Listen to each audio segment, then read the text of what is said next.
kabajamtootaa fi jaallatamtoota hordoftoota OGMC. Kun sagantaa sagalee ummataati.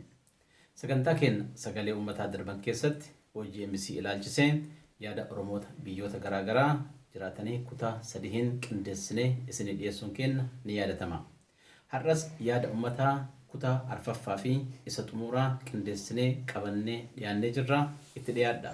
Galatoomaa ani bakkiteen jiru Kanaada magaalaa Kalgariiti. Maqaan kiyya Ogeessa Barii Biiftuu jedhama. Miidiyaan ka barbaachisummaan miidiyaadha. Tokkoffaa ilma namaa ta'anii gartee akka nam tokkootitti saba baay'ee dhiisaati.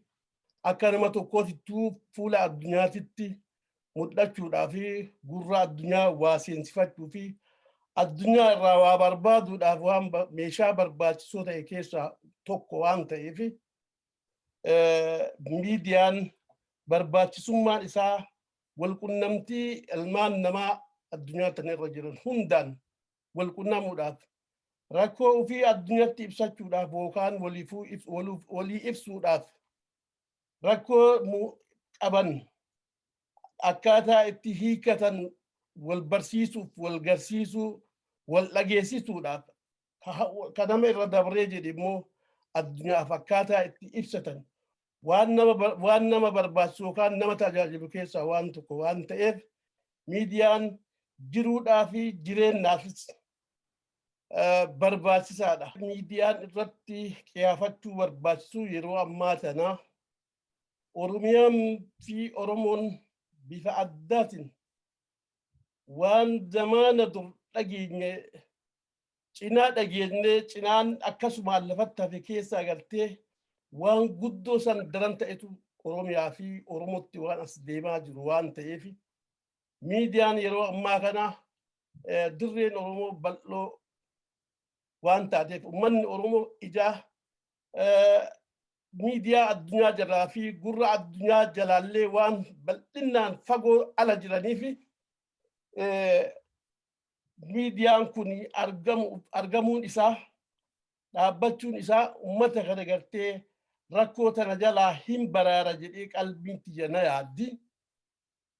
Uummanni keenya immoo kanaan dura waan hagattiin caafiin argamtee gartee miidiyaatti faayidamanis waan silaa seenaa waa wal barsiisuuf rakkoo takka walii himuu alatti gartee akkaataa miidiyaa irratti waa dabarfatan waan seeraaf heera qabu wanni dabarfataa turan hundi isaa aadaa ofii keessaa waan uummanni bahee jiruuf gartee wanni kulliin aadaa keessatti waan ijaaramtuuf hiddi waa hundahuu gad ijaaru aadaadha. Namni aadaa hin qabne wama takkaa hin qabu qabeenya hin qabu jabeenya hin qabu wayitti hin gahu wanni dalagu hundinuu jalaa rarraati jalaa harcaati jalaa tamsaati. Aadaan namaa gartee waa hunda ciqilchuudhaaf waa hundaa biqilchuudhaaf takka waan murteeffatan san gadhaabaniif gartee dalagatti hiikuuf waan dubbatan dalagatti hiikuuf waan hojjetan dalagaa mul'isuuf sabni aadaa hin qabne irree hin qabu. Namni aadaa qabu waa saalfata waa sodaata waan jedhe san geessa atooma guutaa. Aadaa yoo hin jiraanne namni atooma hin qabu hin kijibaa.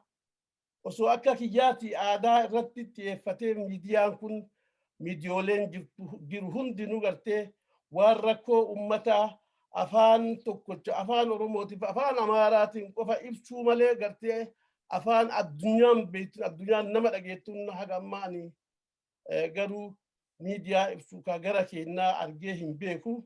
Miidiyaan kun osoo akka kiyyaatti aadaa ilmaan Oromoo qaban irratti hundaa'ee rakkoo jirtu bakka jirtu akka jirtutti gartee gurra addunyaa akka seentuu fi uummata keenya guututti uwwisa osoo walgeessee gammachuu kiyya jedha. Kanaafuu uummanni keenya bakka jiru wal kabajee wal ulfeessee wal sodaatee wal beekee walii beekee wal beekuu qofti gartee wayin nama hin geettu walii beekutu waan guddoodha. namni aadaa hin qabne waan waliin beekallee wal ganaa wal diigaa aadaa ofii irra hundaa'ee aadaan ilmaan Oromoodhaa gartee waan dubbataniif waan uffataniin du'uudhaa jedhan. Akkuma Oromoon abbootiin keenya mammaa kan namni keenya hundinuu bakka jiran gartee waan waliin yaadan, waan waliin dubbatan, waan waliin hojiif gadi bahanii jiran yookaan hojiitti hiikuuf socho'an tokkummaadhaan gartee aadaa teenya irra dhaabatee aadaan teenna amantii kamiyyuu tan tuyde gartee amantii kamiyyuu ka ammattu waan ta'eef amantiin namaallee hin tuqamtu yoo aadaa qabaatanii jedhan.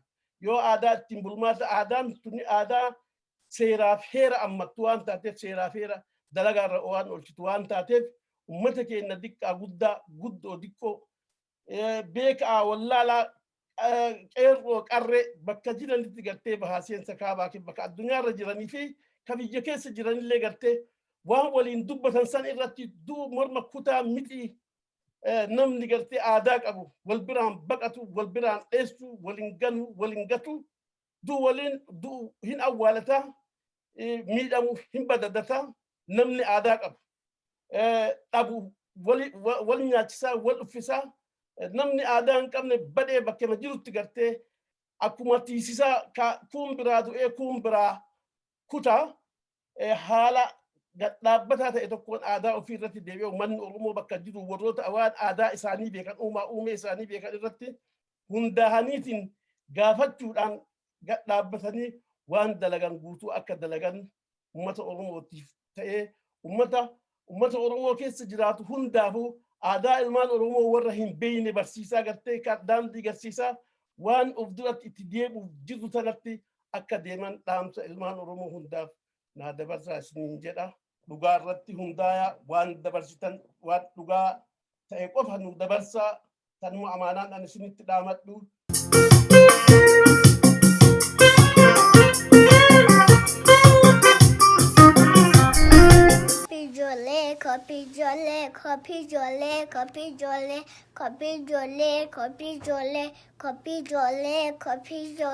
Maqaan kee eenyu? Fani. Eessa dhalatte? Canada. Afaan Oromoo eenyu si barsiise? Haadha abbaa kiyya. Haadha abbaa kan kee irra baratte? Afaan Oromoon jaalattaa? Hagam? Hedduu. Hedduu jaalattaa? Hayyamee ijoollee afaan Oromoon beenneen maal jettamme?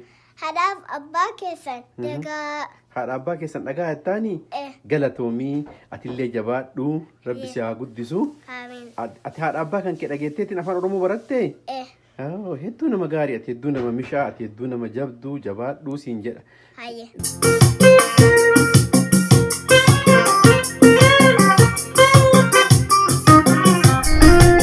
Galatooma maqaan kiyya Muhammad Tawfiq Abdallaa jedhama. Jiraataa naannoo Albertaa magaalaa Edmontoniiti. Miidiyaan Oromoon barbaadu yeroo ammaa kanatti miidiyaa gartee waan gabaasuu fi waan namatti gabaasu dhugaa ta'e qabatama ta'ee fi quuqama uummataa agarsiisuu danda'u fi hojjetoonni isaallee hojjetoota gartee of kennanii dalagan kana jechuudha kan barbaachisu jechuudha uummanni Oromoo kan barbaadu. Waa'ee qophii ijoollee irratti illee osoo dalaganii bareeda. Maaliif jennaan ijoollee kun yaada ijoollee kana gara tokkotti luuccessuu danda'a bakka bakka ijoollee jiran. Aadaa barsiisuu haa ta'u, amantii barsiisuu haa ta'u, seenaa biyya isaaniitiif seenaa gartee jagnoota biyya isaanii keessa turan. Diina faranjiitiin lolaa akka turan, diina adda addaatiin lolanii injifannoo guddaa warra mirkaneessantu jira. Seenaa uummata kanneenii odeeffannoo fi hubannoo wal fakkaataa akka isaan qabatan osoo sagantaa ijoollee akkasii qabaatanii sagantaa san irratti ammoo namuma kamiyyuu osoo ta'an hayyoota warra amantiidhaan gartee beekumsa gadi fagoo qaban warra seenaadhaan gartee specialized godhan historyidhaan warra ammoo abbootii gadaa akka gadaanaan beekaman osoo affeeranii sagantaa ijoollee san irratti gartee barumsi kenname ijoollee dhaloota kana qaruudhaa fi yaada gartee wal fakkaataa isaan keessatti uumuudhaaf ni gargaara jedheetiin yaada akka yaada kanatti. Yaadni kiyya miidiyaan akkanaa kunniin argamee tattaaffii isaaniitiin beekumsa xiqqoo qabanii fi ikoonoomii xiqqoo qabanii fi humna xiqqoo qaban yaadni isin godhaa jirtan kun waan jajjabeeffamuu qaba jechuudha. Wanni guddaan maali? Dalagaa qulqulluu taate xiqqoollee taate dalaguudha. Warroonni biraallee kan miidiyaa banatan yoo jiraate haqaanii intenshinii yookaan niyyaa gaarii dalaguutu irraa barbaachisa. Kanaaf miidiyaan heddummachuu rakkoo miti miidiyaa gartee qabnu tokkotti iyyuu OMN biyya keessaa cufanii ittiin dhiyeessineera jechuudha. Kanaaf miidiyaan haa heddummaatu. Wanni guddaan dalagaa sirni miidiyaa barbaadu professionalize gartee sirna ogummaadhaan guutamee dalagmutu barbaachisaa. Jabaadhaa isin bira jirranullee yaadaanillee waan dandeessu bira jirra jabaadhaa itti fufaasan jenna.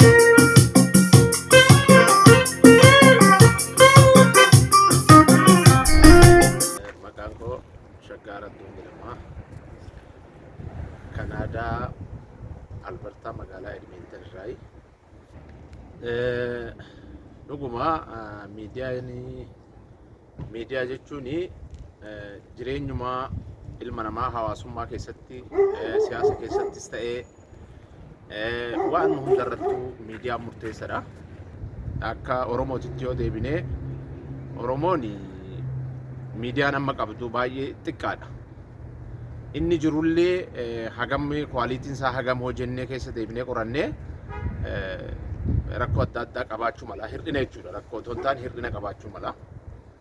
Kanaaf miidiyaan ammatti miidiyaan Oromoo baay'achuun babal'achuun isaa yeroo itti miidiyaan baay'atudha. Garuu baay'ina callaa otoo hin taane maal hojjetaadha?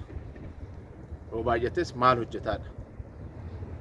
Hojiin isaa hojii dhugaarratti hundaa'e ta'uu hawaasummaa giddugala godhatee dhugaa giddugala godhatee hin hojjeta taanaan miidiyaan Oromoo hin milkaa'a malee takka duubatti hin deebi'u. Hawaasa giddugala haa godhatu malee namni isa taliiqu bulchiisa gaarii qabaachuu wayya. Bulchiisa gaarii qabaachuu qaba. Maal jennaan bulchiisa liidarii siyaasaa yookaan koominiitii maalirra liidarii cimaa kan barbaachisu kan miidiyaati. Of eeggannollee kan barbaachisu, jabinallee kan barbaachisu. Fakkeenyaaf miidiyoota Oromoo dabran keessaa kan akka hooggansarra kan ture akka Jawaar Mahammad fa'aa fudhachuu ni dandeenya. Akkatti OMN milkeessee jechuudha. Kanaaf hundinuu ni jiru kan ittiin hooggansi isaa jabaa ta'ee miidiyaa qajeelchu. Kanaaf miidiyaan baay'ateef odoo hin taane waan argate odeeffannoo dabarseef odoo hin taane odeeffannoo qulqulluu dabarsuu qabaa. Oromoo waaltessuu qabaa. Jaarmii adda addaa hammachuun qabu jechuu miti. Wannumti Oromooti yeroo ammaa kanatti siyaasa. Kanaaf wannumti miidiyaan hojjeteen finne hedduu takka jira jechuudha. Garuu miidiyaan amma ani silaa miidiyaan Oromoodhaaf barbaachisa jedhu Oromummaa waalteffatee xiyyeeffannoonsaa hawaasasaa hawaasni maal jedhaa hawaasni yaada maal qabaa dhimma siyaasati irratti dhimma aadaa irratti dhimma amantaa irratti waan adda addaa kana hawaasasaa waalteffatee dhimma hawaasummaa irratti fakkeenyaaf akka biyya alaa kana keessatti koominiitii adda addaa jira. Liidaroota koominiitii gabbaasanii uummataaf uummata irratti haasofsiisuu at least yoo danda'a hanguma afooshaallee hooggantoota warroota hoogganaa ta'e warra mata duree ta'e jechuudha. Tiima tokko irratti mata duree ta'e haasofsiisanii hawaasa waalteffatanii hawaasa irratti yoo hojjetan hedduu milkaa'ee yaada. Ani maqaan koo Dhaabaa Galataan jedhama. As magaalaa Edmonton hin jiraadha. Kutaa biyya Albertaa durataa waldaa hawaasa Oromoo kaaba Albertaa yookaan immoo Oromian Community Association of Northern Alberta durataadha. Galatoomii Abdallaa waan akkasii kana yeroo baay'ee dhibeema Oromoo fi haala rakkina Oromoo keessa jiru irratti fuulleffatee hojjeta amma dandeettisa. Miidiyaaleen kanaan dura miidiyaaleen gurguddaa kunis umurii yeroo dheeraa hin qaban yeroo gabaabaadha. Amma uumaman kanattis immoo baay'ee tattaafatu yeroo dheeraa rakkoolee jiru akkaataa silaa bal'ina sabichaa, guddina sabichaa, bal'ina aadaa sabichaatii fi irratti fuulleffatanii hojjechuuf xiqqoo humnii fi qabeenyi isaan hanqatanatti fakkaata akka nu gaddetti. Kanaaf wanni Oromoo hin tuqamne waanuma rakkoo yeroo irratti hundaa'u irratti fuulleffatee hojjeta. Gaazexeessaanii fi miidiyaaleen Oromoo ilaa ammaa jiranii 2013 erga miidiyaan dhaabbate miidiyaan OMN dhaabbatee qabee duraan reediyoon kan jiru reediyoodha. Biyya alaa kanaa saatalaayit TV hin qabnu ture kan sagalee uummata kanaa ta'e dura OMN'dha. OMN yeroo rakkinaatti dhufee hedduu nu gargaare saba kana hedduu dhibee saba kana rakkoo kana saba kana irratti dararaa saba kana irratti deemu hedduu gadi baasaa ture. Sana boodas warra akka ONN ijaaramanii itti fufee TV'n garaagaraa TV'n Oromiyaa TV'n amma akka Kush Miidiyaa, Keelloo Miidiyaa, BBS TV baay'eetu baname. Egaa amma baay'eetu jira. Garuu akka jette gaaffii keetti deebi'uu fi maalidha rakkoon jiru maalirraa hanqate ka jette hedduutu jira, hanqina hedduutu jira. Wanni rakkoo Oromoo irra gahu tokko qoratanii dhiyeessuun daa'ima Oromoo biyyanatti guddatu tokkollee bifa attamiitiin hawaasummaan geggeeffama, hawaasummaan attamitti ijaarama, jireenyaaf jiruuf jireenya biyya daasporaa kana keessatti ijoolleen guddattullee bifa akkamiitiin guddachuu qabdi, tajaajilli karaa warra ijoollee maali ka jedhu, namoota immoo umriin isaanii soorata darbe waldaaleen hawaasaas haa ta'u sabni daasporaa kun akkamitti qopheessaa jira, akkamitti tajaajiluuf deema, tajaajilli mootummaa akkuma jirutti ta'ee jechuudha.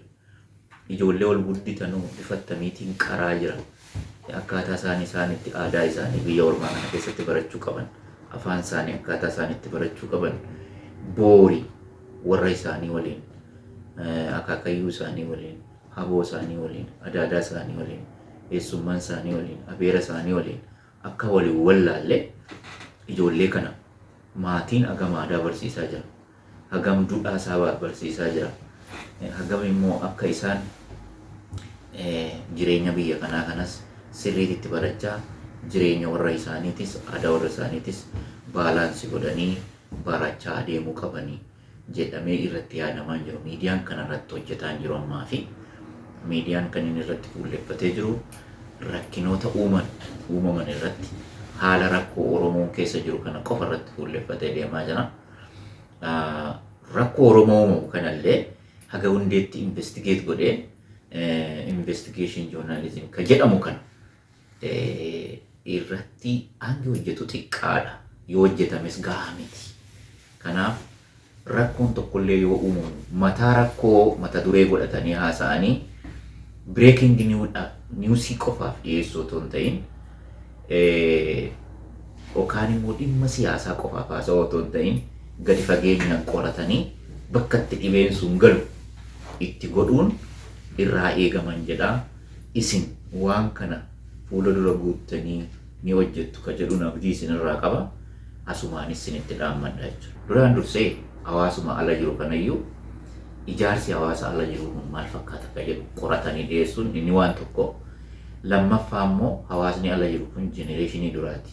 Nuti akka saboota biyya biraa akka Chaayinaa, akka Veetinaam, akka Hind, akka Filipiin, akka namoota Italii, akka namoota biyyoota garaagaraa irraa dhufanii, warra biyya Jarmanii irraa dhufan jiru, biyya Raashiyaa irraa dhufan jiru, biyyoota Eeshiyaa biyya garaagaraa yeroo lola Veetinaam buqqa'anii warra dhufan jiru, warra Kamboodiyaa irraa buqqa'anii dhufanitti jiru.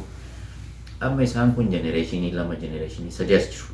Oromoon garuu jenereeshinii duraati. Warri waggaa 30 dura dhufes, warri waggaa 40 dura dhufes, warri waggaa 10 dura dhufes, warri waggaa 20 dura dhufes, warri waggaa 5 dura dhufes jenereeshinii tokko keessa jira. Jenereeshinii lammaffaa waan bu'uureessee darbe kan irra dhaabbannee hojjennu hin qabu. Hanga dhufne kana keessattuu wallaansoo godhaa jirra jechuudha. Akka waldaa hawaasaattuu ijaaramee jabaatee silaa saba isaaf magaalaa jirutti bakka jirutti seera biyyi sun eeyyamuun mirga biyyi sun eeyyamuun kan hawaasa isaaf tajaajila kennaa jiru xiqqaadha. Ofuma isaa ijaaramee sirnaan kan ijoollee akka ijoolleetti, haadhotii akka haadhotiitti, hawwan akka hawwaniitti, maanguddoo akka maanguddootti, waldaa amantii akka waldaa amantiitti kabajee isaan kana wal faana hiriirsee akka qaama hawaasa tokkootitti tajaajila biyyi sana keessaa isaan argachuu malan qoratee dhiyeessee uummata sana tajaajiluu jiru xiqqaadha. Kun hundumarratti miidiyaan egaa dhibeen kana gochuu dhoowwate maali ka jedhu waldaalee hawaasaa akkumas dhuftanii gaafattan deemtanii gaafattanii wanta kana deeply investigate godhanii gadi fageenyaan qorattanii waan dhugaa irratti hundaa'e waan qorannoo dhugaa ala ta'e osoo hin ta'in qorannoo dhugaa irratti hundaa'e gootanii uummati immoo dhibeelee jiru kana gaaffii Oromoon akka waldaa hawaasaatti qabu kan akka hawaasummaatti qabu kan akka ijaarsa hawaasummaatti qabu kan qoratanii kana at least yoo danda'ame dhiphisu danda'amnaan jabaatanii wanta sana qaawwatan akka isaan cufaniif akeekuu erga dhibee kana bartanii qorattanii hayyoota waan qorannoo akkasii irratti rakkoolee akkasii irratti ijaarsa hawaasaa irratti dandeettii gurguddaa qabanitti jiru Oromoo keessa isaan kan ammoo gaafattanii sana booda rakkoon kunii fi furmaanni rakkoo kanaa wal cinaa qabameef akka waldaan hawaasaa irratti hojjetan yoo godhan furmaata kana keessaa rakkoo kana keessaa baanee gara furmaataatti deemneetu jenereeshinii ittaan nuttaananii jenereeshiniin dhufan akka isaan hin rakkan ijoolleen keenya akka isaan hin rakkan faawundeeshinii tokko uumnee darbuu ni dandeenya jedheenni abdadhaa.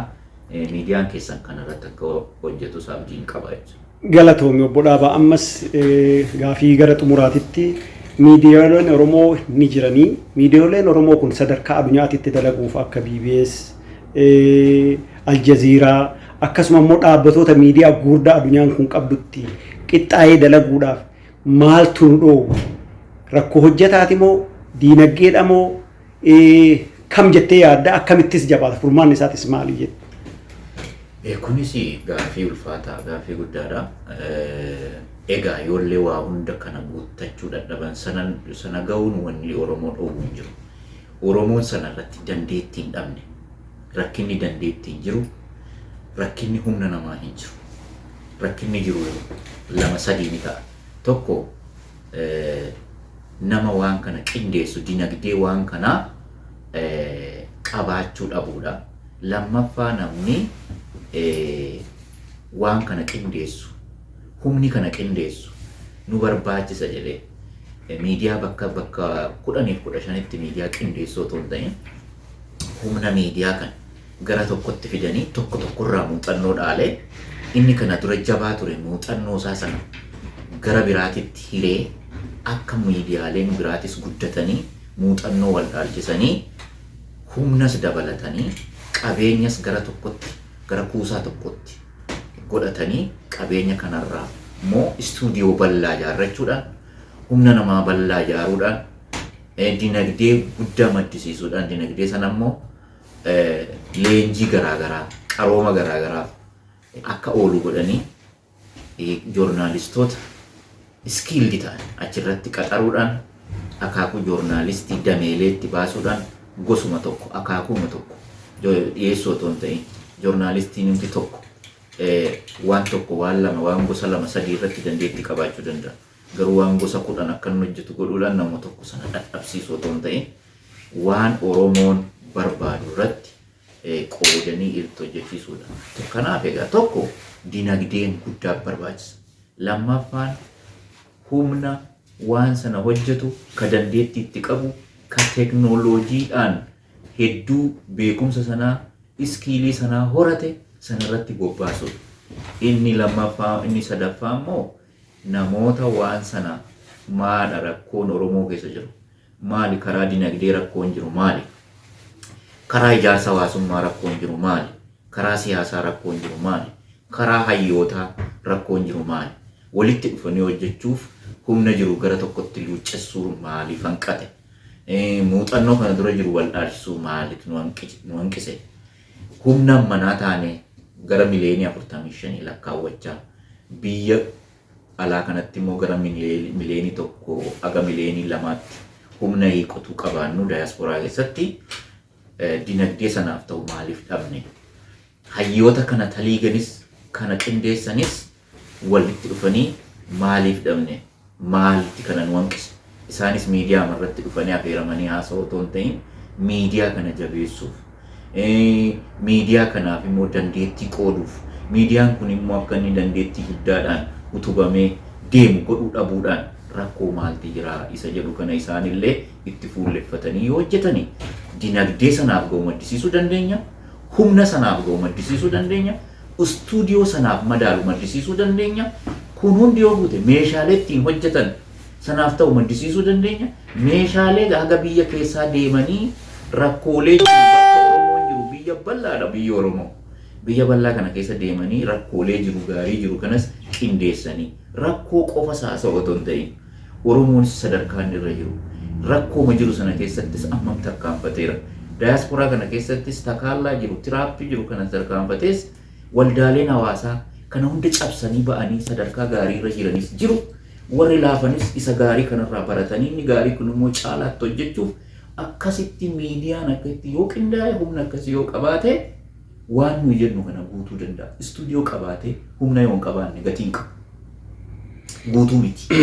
Dinagdee qabaate humna yoo hin qindeeffanne istuudiyoo hin qindeeffanne akkaataa itti yookaan immoo bulchiinsa gaarii yoo hin qabaanne miidiyaan tokko ammas innis rakkoodha jechuudha. Kana hunda qindeeffatee deemuu qabaan jedha. Akkasittiin ilaalaa dalla. Dursee hiree kana nuu kennuu keessaniif gara waldaa hawaasa Oromoo kaaba Albertaa dhuftanii waan kana nu gaafachuu keessaniif hedduu galatooma. Kana aadeffadhaa isiniin jenna dhaamsa tokko sana. Inni lammaffaa dhaamsa nuyi qabnu namoota miidiyaa bakka garaagaraa irraa taliiganis warra miidiyaa bananii yeroo dheeraatti hojjetaa jiranis warra fuula dura banuu deemuufis humna Oromoo kana miidiyaan garaagaraa jiraachuun nu barbaachisa. Inni gaaffiin hin jiru. Garuu muuxannoo wal dhaalchisaa akka masaanutti waliin ilaalina. Yaada tokko ukkaamsuuf hin deemin. Walirraa baradhaa muuxannoo walii dhaalchisaa. Isicha rakkina qabu karaa inni rakkina qabu hanqina inni qabu sana gorsaa. Dandeettii keessan hiraa fi utubaa jabeessaa. Dinagdeen immoo barbaachisaadha. Dinagdee kanarrattis tokko yoo dinagdee qabaate wal deeggaruun barbaachisaadha. Waldaan hawaasaa immoo yoo jabaate kana hundumaayyuu miidiyaalee jiru kana fandi godhuu ni danda'a. Bakka garaagaraa rakkoo uummata kanarratti fuulleffadha. Waan tokko waan lama waan sadii waanuma tokko hojjetu tokko galagasheen hojjetiin bakka irratti hin hojjetamiin qaama hawaasaa kana keessaa bakka irratti hin hojjetamiin barbaada hojjedhaa yogguu tokko waa'ee siyaasaa hojjete tokko waa'ee dinagdee irratti tokko waa'ee ijoollee irratti tokko waa'ee hawwanii irratti tokko waa'ee hawaasaa irratti tokko immoo waliigala egeree Oromoo irratti tokko immoo seenaa Oromoo irratti. Kanaafuu yoo wanni Oromoof hojjetamu bal'aa waan ta'eef amma dandeessanitti wal gargaaraa malee waliin laaffisiinaan kanan dhaamaaf.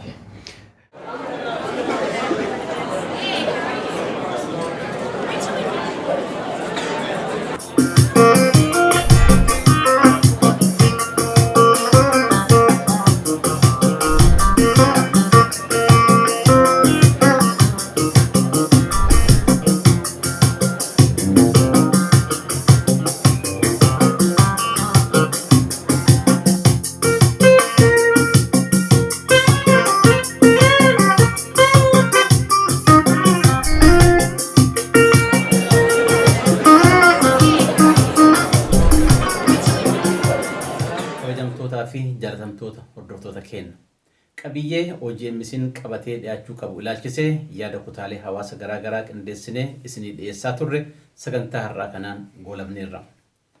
Yaanni uummata har'aa sassaabne kunis OGMC'n maal irratti akka xiyyeeffachuu qabuu fi sagantaalee akkamii dhiyeessuu akka qabu kallattii kan nutti akeekanidha. Yaada hawaasa irraa arganne kana hayoo cuunfinee yommuu ilaallu OGMC'n sagantaalee daa'immanii irratti xiyyeeffachuu akka qabu jechuunis qophiilee daa'immanii akka qopheessee dhiyeessu sagantaaleen naamusa dargaggootaa fi daa'immanii gabbisan irratti akka xiyyeeffatu odeeffannoo madaalawaa fi qaamolee hunda giddugaleessa godhate irratti akka hojjetu odeeffannoo maddisaa sirrii ta'e qofa irratti akka gabaasu hojiileen OGMC'n dhiyaatan ulaagaalee naamusa ogummaa gaazexeessummaa guutanii akka hojjetaman gaazexeessummaa fi aktiivizimiin akka nu jalaa walitti hin makamne akkasumas OGMC'n odeeffannoo uummata Oromoo tokkoomsuu irratti akka xiyyeeffatuu fi kan kana fakkaatan kan jedhan kan of keessaa qabudha. Kabajamtoota hordoftoota keenya nutis hanga danda'ameen sagantaaleen OGMC'n qophaa'anii dhiyaatan yaada gabbisaa hawaasarraa arganne kan giddugaleessa godhatanii akka hojjetaman qophaa'uu ta'uu keenya asuma waadaa isinii galla. waliin turtaniif galata argadhaa isinii jenna. Horaa bulaa wayyooma.